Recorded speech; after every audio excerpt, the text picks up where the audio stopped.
Thank you. Hello and good afternoon. Before I start, I'm being told that the billionaire who endowed a gray 2007 building at the corner of Kirkland and Quincy Street, your building is in a loading zone, so you're gonna need to move that building or it's gonna be towed. Thank you. Harvard, what's up? What's up? Graduates, faculty, class marshals, President Faust, Dean Karana, honored guests, parents, confused tourists, friends, bored siblings, and other family members. Thank you so much for having me here today. And congratulations to all of you, particularly the class of 2016. And congratulations to the parents. Parents, today's a big day for you too.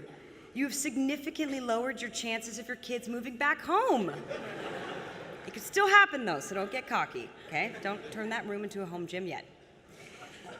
When I first got the call to be the class day speaker, I was touched and thrilled, and I swelled with pride. Of course, that call came in 2011, and they only called me because they needed me to forward the request to Amy Poehler.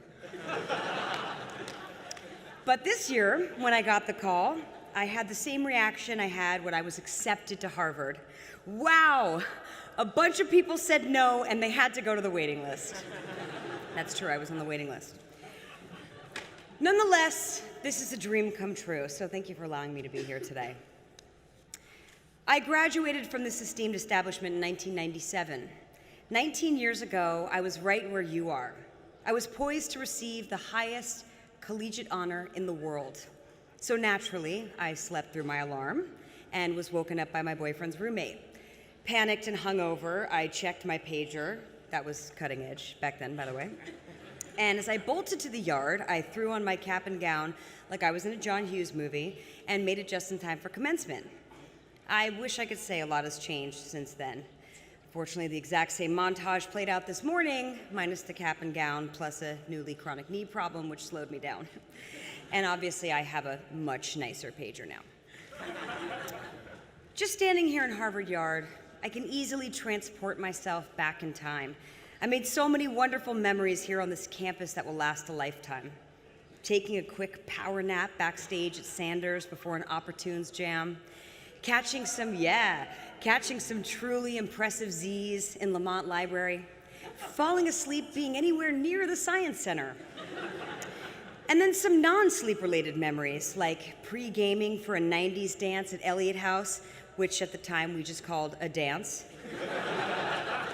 Hooking up with someone in Kirkland so I wouldn't have to walk all the way back to Courier.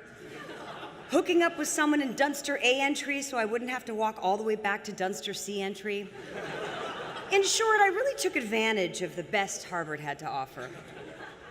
By the way, I love that you guys always applaud for your houses. And I wanted to test that out and see if I could, say anything about any Harvard house and get applause. So let's try it out. Adam's house! What's up, Lowell? The fifth best house is Winthrop. Mather House, you're an eyesore. Really? That works? Wow, that's amazing. Yeah.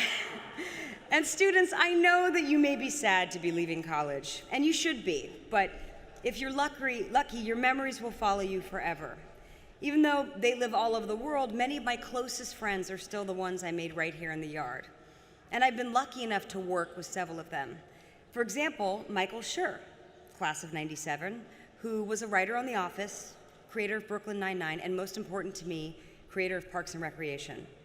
But before all that, he was my first romantic co-star ever in the 1993 Leverett Old Library production of the not-so-classic play Love, Sex, and the IRS. The play opened every night with Mike and me making out on a couch. And 20 years later, Mike and I have birthed a rule-breaking, chestnut-haired, cunning, naive, sophisticated, newborn baby sunfish nurse named Ann Perkins. So the moral of the story is, if you make out with someone in Leverett Old Library, you're guaranteed at least a network sitcom. If you make out in Quincy Cube, you're lucky if you have a web series in your future. An extended, suggestive hug in the Courier dining hall means nothing. You get nothing for that. Believe it or not, though, I didn't leave Harvard with ambitions to make it in Hollywood. No, I left Harvard to make history. And I'm proud to say you're watching history being made right now. Yes, ladies and gentlemen, it's true. I am the only second generation Class Day speaker at Harvard in the history of mankind. Thank you. Huge accomplishment today. And as they mentioned, my father, Quincy Jones, was my Class Day speaker in 1997. So, hopefully one of you graduates out there is my illegitimate child, and you will be up here speaking in 20 years. Don't laugh, it's possible. I was pretty hungover right about the time all of you were conceived. Just kidding, I don't have kids. Or do I? I don't. Maybe I do. No, seriously, I don't, and I really don't appreciate you pressuring me about this. As I look around, though, I'm reminded of not only how Harvard influenced me, but also how I influenced Harvard. I was always very outspoken politically. For example, there was an important, some would say, historic moment in 1995. My sophomore year, a frozen yogurt machine was installed in Courier House. As to be expected, lives were changed. And I just reread the inspirational quote I gave the Harvard Crimson about that froyo machine. It provides automatic gratification, says Rashida Jones, class of '97. All you have to do is pull down the lever.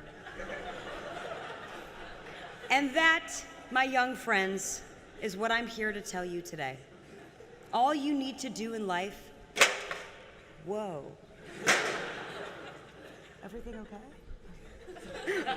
That's what I'm here to tell you today. All you have to do in life is pull down the lever. I'm just kidding. Could you imagine if I gave a whole speech about fro? You guys would be so bummed. Okay, and my illegitimate child would never get a chance to speak here in 2038 or whatever. So as you embark on your real-world journey and leave behind the ivy-covered, cereal-stocked dorms of Harvard, I do feel it's my responsibility to tell you something meaningful, something that will not only inspire you, but also arm you with a key to unlocking future opportunities. After all, as Harvard graduates, this commencement is literally the only time anyone will be rooting for your success. America loves an underdog, and you are not underdogs. You are now the opposite of underdogs. It doesn't matter if your application was a sob story. It doesn't matter what financial and personal obstacles you've overcome. It doesn't matter if you're the first person in your family to graduate college and your grandma is crying right now. Tears of joy, tears of the American promise, tears of generations who sacrificed and lived and worked and died so that you could stand here and accept a diploma and fulfill a century's worth of dreams. No one cares. Because now you're Harvard graduates. Yes, you are overdogs. Get used to it.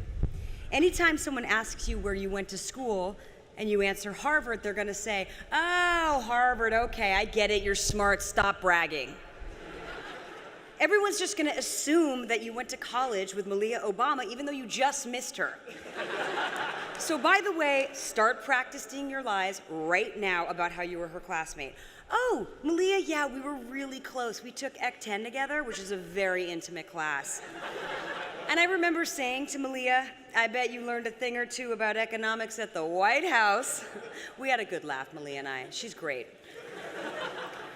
And yet, as you head out into the world with this insane head start, you're still going to need advice. Because you're idiots.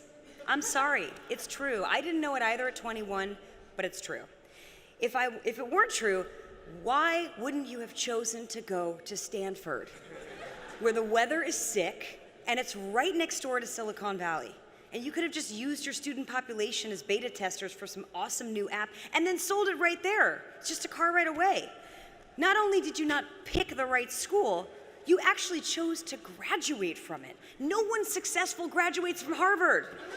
As mentioned, Matt Damon, William Randolph Hearst, Bonnie Raitt, Bill Gates, Mark Zuckerberg, dropouts. Can you name anyone cool who did graduate from Harvard? No. I looked it up, and there's not a single example of a successful person that graduated from Harvard. But Rashida, you may ask, what about you? Sure, fine, I'm doing all right. But Zuckerberg is doing real all right. He's killing it. Just because you made the stupid mistake of graduating from Harvard doesn't mean you can't fix it. You're young, you have time. You're thinking, I'm only 21, let me enjoy my life a little. Sure, enjoy your life, but just remember that 17,000 vape hits later, 20 years will have passed, and you will be asking yourself giant questions about work-life balance, priorities and passion, meaning and direction. And you will be both empowered and constrained by the choices you make and the ones you don't make the minute you walk out of this yard. So my self-imposed job today is to spare you from the midlife crisis that is silently and patiently waiting for you in your 40s. This may not sound like a pressing issue today as you prepare to enter the land of adult responsibility, but every move you make from now on is creating the map, the foundation on which you build upon for your whole life. It's crucial that you start thinking about how you're going to avoid getting your first tattoo at 45. So before you glaze over, I'd like to offer 3 simple pieces of advice. 1, don't count on the system. 2, protect your instinct to care. And 3, choose love. 1, don't count on the system. You're here, you did it, you're graduating from Harvard. After 4 years of determination and studying your nuts off, you finally crossed the finish line. You got here because you're a rule follower, and that's great. You trusted in the system, and the system rewarded you. You did all the right things. You were the star of your high school. You got the grades. You were in all the extracurricular activities. You charmed the teachers, and you duped the Harvard admissions team by greatly exaggerating how much you learned on your 3-day volunteer trip to Haiti. I know this because I'm just like you. I told my parents when I was 4 that I wanted to go to Harvard. I recognized that on the path to getting there were concrete linear steps to be executed, and I loved the inherent structure in that. I respected authority. I trusted in the system. I really liked those walk and don't walk signs. I believed that I would always find wise, experienced people at the helm of well-run and fair enterprises, and that these people would exercise power and distribute opportunity with thoughtfulness and nobility, and that I couldn't possibly understand the complexities of their process. There would always be a collective that would know more than I. And even if I didn't have empirical proof that I should trust in them fully and wholly, I just had to, because that's just the way things worked. After graduating, I spent the next 10 years enjoying a decent amount of success as an actress. I could support myself, which, in an overcrowded, unmeritocratic system like Hollywood, is a big accomplishment. Fast forward to 2007, where I found myself in a bit of a rut. I'd just come off a great year-long stint guest starring on The Office, my biggest break to date. But once again, I was back to pounding the pavement, auditioning for movies and TV. And with the threat of an upcoming writer's strike, there wasn't a ton of production, so there wasn't a ton of auditions. And the stuff I was going in on for was the wife, the sassy best friend, the girlfriend, you know, your run-of-the-mill, two-dimensional supporting female parts. As the dry spell continued, I found myself increasingly demoralized and frustrated. I had always wanted to write, but felt too daunted by the task. And being surrounded by talented professional writer friends didn't really help. It felt silly to start down a new path in my 30s. But I channeled my frustrated, unemployed energy, and with my best friend, Will McCormick, we sat down every day for 6 months until we had completed a movie script. It was called Celeste and Jesse Forever, and we sold it in a bidding war to Fox Atomic, which is a subsidiary of Fox. They wanted to make the movie for $16 million. We did it. It was the greatest accomplishment of my life. I circumvented the system. And then the system changed. A month later, Fox Atomic folded, and then began a 2-year journey of watching my script go down with the whole business of major studios making smaller films, the ones that are neither big budget franchise nor tiny independents. We sold our script again to another company, and they folded 6 months later. We sold it to another company, they folded. Then yet another film financing company who wanted to make it folded. We were shutting down companies all over town. Finally, we realized that with the old system crumbling, we had to find another way. We now had a very short window that was slowly closing. If I couldn't find financing and start filming in a month, I would lose my actors, my crew, my director, and probably my mind. I had called in every favor from everyone I knew. I had put everything on the line. So we said, screw it, let's just make this movie however we can. We got lucky and found an investor, thank you for Everly Nelson, and made the movie for $840,000. Now, that might sound like a lot of money. I mean, $840,000 is almost a year of Harvard tuition. But in the film business, it's peanuts. We sold the film at Sundance, had some pretty nice reviews, and got an Independent Spirit Award nomination for writing. Launching my writing and producing career felt like a milestone, but more importantly, I overcame my own compulsion to work within the system. Even after 40 years, I have a hard time accepting that the people in charge are not always the most competent. Now I'm a realist. I work for myself. If I hit a wall, I look for ways outside the system to get things done. The hard fact is this: the real world doesn't reward rule followers the way the educational world does. And the real world is not always merit-based. The institutions and organizations we yield to and trust in to support our success, whether they be employers or government, are flawed. They have objectives that will most likely conflict with our own. I'm not suggesting you should act on your own self-interest, but be on guard, be agnostic. Don't just follow the rules and assume everything works out because it's happened that way in the past. Just because they've been doing it a long time does not mean it's right. In fact, historical precedents and traditions are often brimming with injustice and racism and sexism. Yes, hasty pudding theatricals, I'm talking to you. I think it's time to break tradition and let girls in your show, right? It's time. Speaking of change at Harvard, there's been a lot of wonderful advances even since the time I graduated. Back then, Harvard had not even had a woman as president, and a Black Jewish female class day speaker is with you today, so that's a little more history. I also understand that the final clubs are now facing pressure to admit women, including the notorious Porcellian Club. The rumor we always heard was that the Porcellian would give $1 million to any alumnus who wasn't already a millionaire by age 40. That's awesome if it's true. So if they start admitting women, let's see, what's 79% of a million? Anybody know? No? Okay. But back to you. In addition to other benefits, unlearning your rule-following instincts will allow you to get to know yourself in a real way. For the last 4 years, your identity has been wrapped up in this institution. And look how proud you made the people around you. But what about you? Outside of what's expected from you, what path do you really want to take in life? What are you prepared to tolerate to realize that path? Or are you waiting for someone else to define that path for you?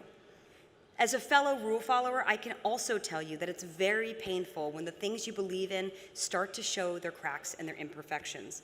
No job or employer or mentor will ever be the answer you want them to be. I spent my younger years hoping and praying that someone would give me a break, that someone more successful and knowledgeable than I would show me the way and save me from making mistakes. But everyone is dealing with their own flaws and egos. Don't get me wrong, I've been lucky enough to work with some tremendously talented, humble, and hardworking people, but none of them has had the answer for me. Here's the simple truth. You are the only one who could create the life you want, and you may have to break some rules to do that. Now, I'm not suggesting that you drop out of society, liquidate your bar mitzvah money, and take up kite surfing in Kauai. I mean, do that if you want, because it sounds kind of awesome. I'm only saying this. You're the only one who can create a system that's going to work for you. And that needs to start right now. Number 2, protect your instinct to care. Now I'm going to speak for 85 minutes about your instincts. I'm just kidding, this is going to be short. I'm not going to tell you to be the best or dream big or get rich because A, it's not the 80s, and B, I'm a little bit bored with the American dream of wanting to be rich or being rich and gloating about it publicly, even on a campaign trail. Seriously, what is going on? It's officially embarrassing.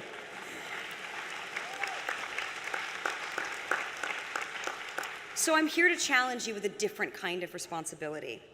A couple of years ago, in expressing concern about the worldwide policies towards the ongoing refugee crisis, Pope Francis coined the phrase, the globalization of indifference. Indifference is an insidious and toxic state of mind. For your information, there are 60 million displaced or internally displaced refugees worldwide. That's 60 million people who can't return to their home. We shouldn't be indifferent about that. Unfortunately, the world you've inherited is beat down and polarized and fraught with conflict. We as humans are not great at learning from our collective mistakes. But it's nothing we can't recover from. It will take a generation of compassion and empathy and action to make it happen. And that's where you come in. Having compassion and focus is becoming increasingly more difficult in the information age because there's a lot of information. It's hard to care about something for very long because before you know it, there's an even newer breaking news story or the ding of an email or a Facebook notification begging for you to care about it. Changing focus quickly is now a required survival skill. The good thing about the internet is that everyone has a voice. Yay! The bad thing about the internet is that everybody has a voice. Boo! There's space carved out for the whole spectrum. This disenfranchised, marginal groups who finally have a platform to talk about the injustice they've endured, but also the hateful, the anonymous, and the uninformed. And unfortunately, those voices are loud. In the face of all that noise, it's harder than ever to stay committed to do the things you really care about. But don't be distracted. Do not be dissuaded. Do not be discouraged. Keep caring. It's not enough to talk amongst your friends about the problems you see in the world. Now is the time to be vocal. Now is the time to be loud, louder than the loudest troll on the internet. And if that's not in your nature, too bad. Get louder. We need it right now.